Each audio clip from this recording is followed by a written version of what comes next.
tulishapokea. Asante Baba. Fahamu ni ndugu, alikuja Roho ndani yetu, sio kwa sababu eti sisi ni mashujaa, bali ni kwa sababu alipenda Mungu kutujalia mema yake yote. Philip heard the Savior call, come and follow me. He left his plans, he left it all, and walked by faith unseen. Road, promise of an easy road, no riches to possess, just one voice that changed his life and one wholehearted yes. Mwimbieni Mungu haleluya, haleluya. Mwimbieni Mungu haleluya, kwa zawadi yake Roho Mtakatifu, kwa vipaji tulishapokea.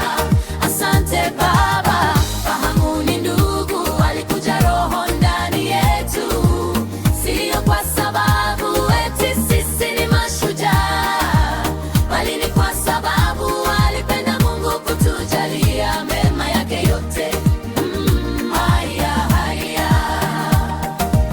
God is searching every heart, looking for a willing soul. He doesn't need the strongest hands, he only asks for one response. Mwimbieni Mungu haleluya, haleluya. Mwimbieni Mungu haleluya, kwa zawadi yake Roho Mtakatifu, kwa vipaji tulishapokea. Asante Baba.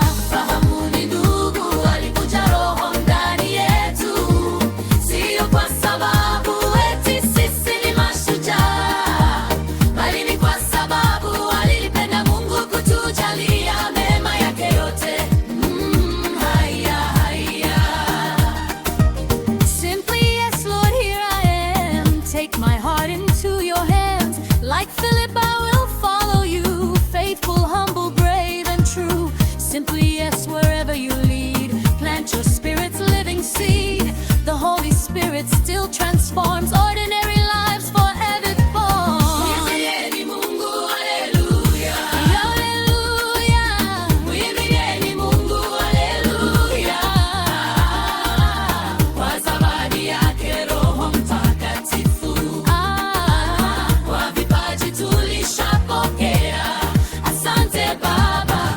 Fahamu ni ndugu, alikuja Roho ndani yetu, sio kwa sababu eti sisi ni mashujaa, bali ni kwa sababu alipenda Mungu kutujalia mema yake yote. On a desert road one day, the Spirit whispered, "Go." Philip trusted every word, though he did not fully know.